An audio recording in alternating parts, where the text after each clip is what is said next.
¿Qué es piedad? Pues mira, es una palabra que dijo una vez Roberto Miranda sobre un libro anterior mío, 1863 pasos, y que me gustó mucho. Hablaba de la piedad que se veía en aquel libro, la mirada piadosa sobre determinadas cosas, y siempre tuve en la cabeza que algún día lo utilizaría como título. Piedad, además es un texto que tienes aquí. Es también un texto ahí, pero bueno, es el título del libro. La piedad se suele tomar últimamente como un sentimiento exclusivamente casi religioso, ¿no? Pero a mí me gusta la piedad como el sentimiento de ponerte en el lugar del que sufre, el sentimiento de compasión, no sé, de misericordia, un poco ese sentimiento relacionado muchas veces con el dolor, pero me gustaba la piedad también como palabra que ha caído un poco en desuso, ¿no? Claro. El libro lleva 50 fotos. Explícame un poco estas fotos, porque además son fotos muy seleccionadas, son fotos que a veces tienen digamos, una correspondencia con los textos, pero son también fotos, digamos, azarosas, ¿no? Sí. Yo he escrito bastante en los últimos años para revistas de viajes, sobre todo de viajes por Aragón, fundamentalmente, y muchas veces viajes relacionados con la bicicleta y con la naturaleza. Hacía fotografías del paisaje, las típicas para ilustrar un artículo de viajes, y sigo haciendo. Yo no soy fotógrafo profesional, soy fotógrafo ocasional, tengo mis camaritas como todo el mundo. Está bonito eso que has dicho. Y aparte de esas fotos, digamos, del paisaje bonito, siempre me han gustado los detalles pequeños que a veces pasan casi inadvertidos, y he ido fotografiando a lo largo de los años muchos de esos detalles pequeños, cosas pequeñas, y al final he acabado teniendo una colección peculiar. Por ejemplo, me fijo mucho en los nombres de las calles, que a veces detrás de un rótulo de una calle hay auténtica literatura, y he descubierto nombres que me han impactado, ¿no? Quería leerte cosas que me gustaría que comentaras. Por ejemplo, dices, Piedad es un libro de relatos que no se atrevieron a ser poemas. Sí, en los últimos años he leído mucha poesía aragonesa, porque ha surgido, yo creo que una generación de poetas magníficos, y me producen una sana envidia. No soy capaz de escribir poesía, lo intenté como todos entre los 15 y los 18 años. Afortunadamente rompí todo aquello, y ahora no me atrevería nunca a escribir un poema, pero me gusta mucho esta poesía narrativa que hay ahora, y muchos de los textos sí que he procurado que tuviesen un lenguaje poético, sin llegar a ser poemas. O sea, por eso son relatos que no se atrevieron a ser poemas. Me pregunto yo si un torrente de alegría se abre camino entre un mar de miradas heridas, si podría ser un poema. Bueno, o incluso un aforismo, ¿no? Pero por su brevedad. Es una imagen. En este caso el texto es casi de la misma extensión que el título, porque se llama Fiesta en el Colegio de Niños Especiales, ¿no? Sí. Es una imagen que a mí me viene a la cabeza en un momento determinado, y que creo que con una sola frase lo podía resumir, ¿no? Podía decir muchas cosas, o sea que puede que sea un poema de un solo verso, sí. Miguel, el libro tiene un protagonista fundamental, que es tu hijo Daniel, y que, bueno, vas contando unos textos estremecedores casi siempre, ¿no? Sí, Daniel es el principal protagonista, no el único, porque lógicamente es con quien más convivo y con quien tengo una relación muy especial desde esa distancia que hay entre un niño que no habla y un padre que se gana la vida hablando, ¿no? Yo soy locutor de radio, y mi hijo, por su discapacidad, que es una discapacidad genética llamada síndrome de Angelman o de Angelman, pues no habla, ¿no? Entonces yo reflexiono mucho sobre eso. Bueno, eso le dedicas un texto que se llama Raro e Impresionante. Sí, lógicamente tengo que reflexionar sobre eso, porque es una circunstancia que nadie espera en la vida y que, bueno, pues a mí me hace mucho que pensar. Entonces también digo muchas veces, por ejemplo, que quiero recalcar que mi hijo no me da pena, que me da trabajo, ¿no? Quiero decir que le veo tan feliz y tan contento, pues adelante. Entonces hay muchas reflexiones sobre esa relación tan especial, pero yo creo que todos los padres que tienen hijos con discapacidad y escriben, la literatura está llena de ejemplos. Claro. Ahora mismo Marius Serra acaba de publicar un disco, Andrés Averasturi ha escrito... Un libro, perdón. Sí. Andrés Averasturi ha escrito de su hijo. Tú aquí citas, te interrumpo suavemente, a Kenzaburo Oe. Sí. Kenzaburo Oe, premio Nobel japonés, que ha basado prácticamente casi toda su obra en su hijo discapacitado. Pero, por ejemplo, en España estaba pensando en Andrés Averasturi, conocido más como periodista, pero escribe poesía y escribe mucho de un hijo que tiene con parálisis cerebral. Giuseppe Pontilla en Italia, Nick Horby en Inglaterra. Yo creo que todos los escritores que tienen un hijo con discapacidad, tarde o temprano escriben de ello. Miguel, se me ha abierto el libro sin querer, en la página 74, uno de los textos más terribles, quizá el menos esperanzador, por decirlo así, que es Noche oscura del alma. Cuando tienes un hijo, te dicen que tiene una discapacidad, tendemos a pensar, oh, pobrecito, pobrecito, pobrecito.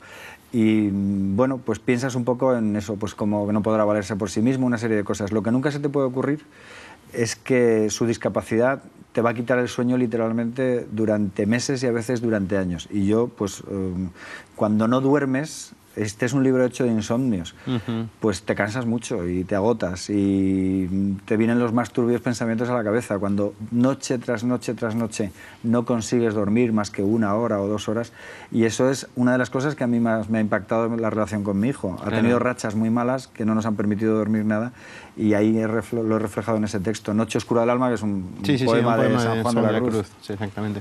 Oye, por cierto, ahí el texto inicial del libro, a mí que me apasiona tanto la naturaleza, me ha conmovido profundamente, porque cuentas que una de las cosas que más ilusión te hacía era poder contarle a tu hijo el nombre de los árboles, ¿no? Y aunque se lo puedas contar, él nunca se va a poder dar cuenta del nombre de los árboles, ¿no? Aprenderlos juntos. Aprenderlos juntos, efectivamente. Sí, es una cosa que me vino a la cabeza. Yo cuando vas a tener un hijo piensas muchas cosas, y yo había 2 que tenía claras que me hacían ilusión. Cuando llegase el momento, montar en bicicleta juntos, que no lo podremos hacer nunca, y aprender los nombres de los árboles, que no, más que contárselos, aprenderlos juntos, porque a mí me gusta mucho andar por la naturaleza y no siempre distingo cómo se llama cada árbol, ¿no?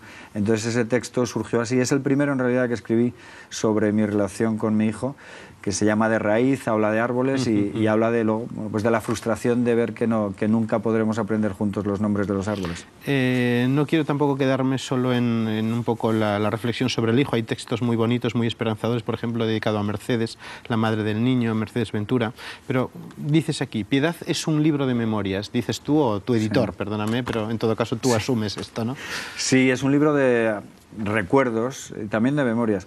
Recuerdos personales y recuerdos profesionales, porque a través de mi trabajo ha habido muchas cosas que me han conmovido y que también aparecen en este libro. A veces son noticias que he recreado, o a veces muchos textos están relacionados con la música, con el deporte, con mis pequeñas pasiones o mis pequeñas obsesiones. Entonces todos son memorias, pero no unas memorias al uso, sino unas memorias fragmentarias y de lo mío y de lo que me rodea, que no deja de ser lo mío también. Claro, por ejemplo, aquí están tu pasión por los pueblos, por los ciudadanos humildes que rara vez ocupan páginas en los periódicos, salvo para contar una desgracia. Aquí está tu pasión por la música, por supuesto el ciclismo. Aquí está, por ejemplo, cuentas la historia del judoka, creo que recuerdas. De Taekwondo, luchador de Taekwondo. Perdón, sí, discúlpame. Es uno de los últimos textos del libro. Fue una cosa ¿Se llama José Antonio Ramos? O Juan Antonio, no recuerdo si Juan Antonio o José Antonio. Sí, esto es una cosa, yo creo que es uno de los últimos textos del libro. En agosto, en las Olimpiadas de Pekín, yo estaba escuchando la radio y bueno, estaba muy al tanto de las Olimpiadas, y en un día concreto pues hay un luchador que está de Taekwondo, que está luchando por la medalla de bronce, pierde el combate, inmediatamente un compañero de la radio lo entrevista, y le oigo la mayor desesperación que he escuchado a alguien tras un combate, y dice, de repente suelta en el micrófono en directo: la vida es una mierda porque ha perdido esa medalla. A continuación, la siguiente noticia prácticamente es que ha pasado algo en Barajas, y ese algo, nos vamos a enterar después, varias horas después, es que han sido 150 muertos. Esa comparación entre alguien que por perder una medalla de bronce grita la vida es una mierda, y que a continuación, como en un zapping informativo, lo siguiente que aparece es un accidente de aviación terrible, a mí me lleva a reflexionar, ¿no?, en ese texto que yo he titulado La vida es una tómbola, ¿no?, porque por mi pasión por la música, la canción de Marisol. Sí. Oye, también hay cosas que me han gustado mucho. También es un libro de denuncia, por ejemplo, de denuncia de las injusticias del maltrato a la mujer en los países, sobre todo en los países, digamos, asiáticos y africanos, pero también hay un texto que se llama, irónicamente yo creo, o cínicamente, Amor, donde vienes a denunciar algunas prácticas de ETA, ¿no? Yo por mi generación estoy marcado por el terrorismo de ETA. Quiero decir que por la edad que tengo, desde el primer atentado que recuerdo, yo creo que es con 12 o 13 años, y he convivido mucho con ello, y como persona que trabaja en un medio de comunicación, pues he leído mucho y he seguido atentamente todo lo que tiene que ver con el terrorismo. Entonces, ese texto que dices tú me lo sugiere la imagen del juicio al asesino de Miguel Ángel Blanco, en el que aparece en el juicio él y su novia, los dos son etarras. Y bueno, yo lo he titulado Amor, y de hecho hay un juego, porque digo que cuando él disparaba en la nuca de Miguel Ángel Blanco probablemente estaba pensando en lo mucho que le iba a admirar su chica, ¿no?